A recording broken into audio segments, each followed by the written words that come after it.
So let's look at another thing they intend to roll out. That's one thing that excites me. They said they will complete abandoned and ongoing projects instead of rushing to start new ones. And that's something that I endorse entirely. We know this Krofro market and how long it's been there, since Kufuor's time.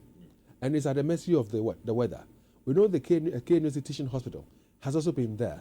And so when I read this, I was excited about it. I don't know about you guys. Well, Dave, also, Mahama is saying the big push where there will be 10 billion for infrastructure, where 3 billion will be dedicated for ICT, and it will be a private sector led of it. I would like to ask him, if I get opportunity, will the completion will the completion of these projects form part of the 10 billion for the big push agenda? Because Mahama have said that for his 4 years, if he's given the mandate and he finds favor at the Ghanaian people, it will be 10 billion for a big push, and the big push is basically infrastructure. Where 3 billion out of the 10 billion will be for the private sector ICT. I want to know whether it's formed part of it. But Dave, for me, any president who will come and say they want to complete project before they begin. You remember my argument about Agenda 111? Beautiful. I think that it's a good thing, but they should make sure that they carry through this promise. Because there's a lot of projects that we started that if we complete, take the hospitals. Recently, when I was applauding Akufo-Addo for President Akufo-Addo for the Kumawu and Fomena hospitals. Yeah.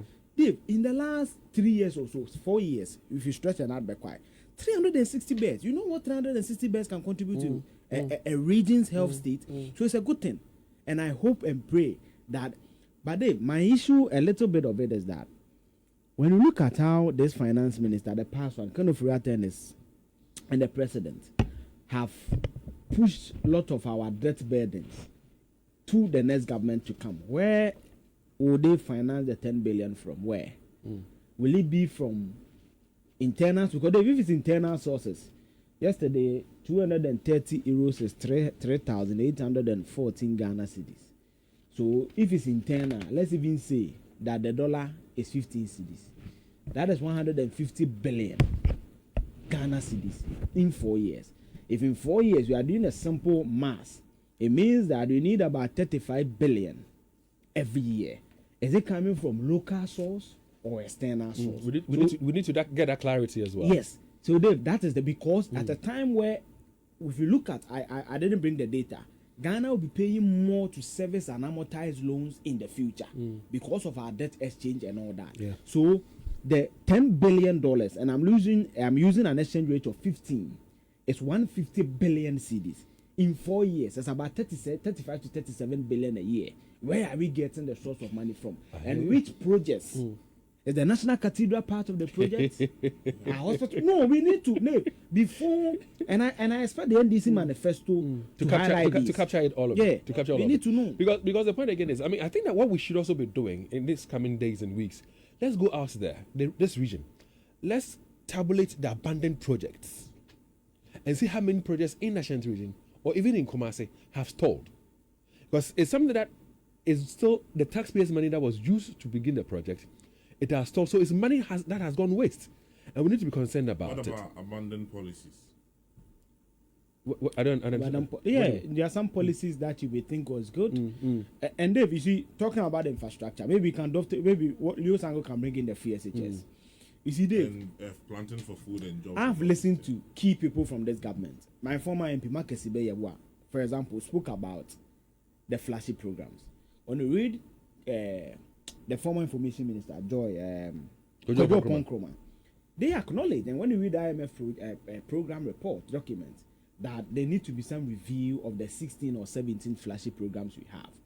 For me, Mahama have said it when he did the first one, when he met the media, that free SHS is ironclad. No government or council free SHS. But there are some bottlenecks that we need to fix. We need to know specifically what bottlenecks. And we need to know the alternative policy that they will bring. So, for example, the issue with feeding. What will be the solution of the NDC? We need to know. He talked about, abandoning the double track system. Yes. We need to know, because there are certain schools we cannot abandon the double track because they don't have the infrastructure. Yeah. And that's why Mahama said he's progressively free whatever was supposed to build the infrastructure, the 200 or so blocks together with the World Bank and all that. we need to know how realistically, Dave, now the promise shouldn't be about the big thing. Yeah. We review free say we abolish double track. The next line is how we will abolish the double track. Yeah. Our students, because Dave, if I calculate, for example, the ones I've seen, for example, when they vacated in November, the first years, they resumed school somewhere in March, went for school for 5 weeks, and reopened somewhere this July. So, Dave, the only time students have been to school, if you add the July they've been, that's the first year. Those who are in second year now, they've been to school less than 8 weeks. Yes, anybody can call me after. When they vacated in November, somewhere in November, they reopened in March. Now, when they reopened in March, they spent 5 to 6 weeks in school. They went back. Friday will be 3 weeks. They went back. 3 weeks is what? 3 weeks, right? So they spent less than 8, 9 weeks in school. Only in school. Yeah. And this is our 7th month, right? Yeah. So how are we also improving the free SHS, the attendance So ratio and everything? you're talking about feeding the students as well, Yeah. and they have a policy that they intend to roll out, and they said we shall revive the concept of school farms, so that the produce from the farms will be used to feed the students themselves. It's a good thing, Dave. Farming, Ghana has agrarian land. Yesterday I saw a picture from Peki. As was it I sent to you? I sent to somebody Peki where they are the student, the agricultural students. You know there's agricultural science as a course in the university at the SHS where they were growing cabbage, pepper, lettuce, and all those things. We need to have that. When I was a student at Nanako Kubatiko Fredia, we used to have a school farm. Yeah. I didn't see that at Benkum Senior School where I had my SHS education. There are some schools, even I think Presec when they have their own biomass they used to cook and all that from the waste that the students produce. The human and all waste, that. yeah. So for me, if only it can be done, it should be done. And it's been done done. before. The school farms were there before, so why can't we do it again? Okay, it came in your time. Why did it collapse? Do you have an idea? I don't. You know how we run some of the things in Ghana, the policies we run, and we do party politics or partisan politics, all these policies. He talks about they will launch a program akin to the Operation Feed Yourself and industries of the 70s. That's Operation Feed Yourself. We were talking about it again this morning. You showed me videos of what Erastus Donko is doing, at his veranda and all that. Pretty big cucumbers in this Yeah. But so if you do this, you have grown it yourself. You know the kind of water you use in watering it. You know how the quality of what you're going to eat. So it's healthier. And it's you're not going to buy vegetables. You're not going to buy vegetables on the market. So if it says they're going to bring or relaunch Operation Feed Yourself, I think it's a good thing as well. Dave, you know what this policy will do too. You know why some of us don't find agriculture attractive? Because we use weeding as a punishment. It's part of it. Because we didn't grow up seeing our parents doing these backyard things. If you notice, Ghana's agri sector has more women. They are aging. That's something that we've not averted our minds to. Those people who are farming to feed us, they are aging. Their children didn't see the 70s, the times of the 70s, where there were backyard farms. They cannot feel it. And they didn't teach Yeah, them for me, to. the little I saw was that when I was growing up, and the last time I went to my hometown until my grandmother died was 2002. Your cough and all that. David, how many kids today have gone to farm before? But The again, closer they can see- in as much as you have a point on that one, trust me, certain things that we use as punishment deters people from having an interest in that field. Okay, like the school when we So somebody has done wrong, and you want to punish the person by asking the person to go and weed. Yeah. So the person sees it not as something that is productive, but something that is a punishment. Okay. So the person's I get interest in it. But how have Waste. we generally portrayed farming in general? in Exactly. Ghana? It's for Exactly. illiterate.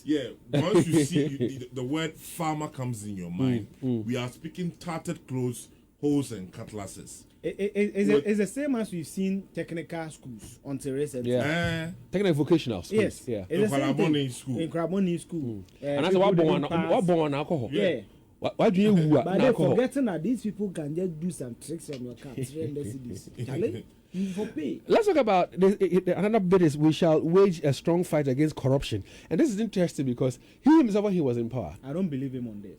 he himself, when he was in power, was started to be corrupt. I don't You know, believe him on the this. Ford saga from Burkina Faso and all that. Why do you say you don't believe him on this? Because he doesn't have the track record.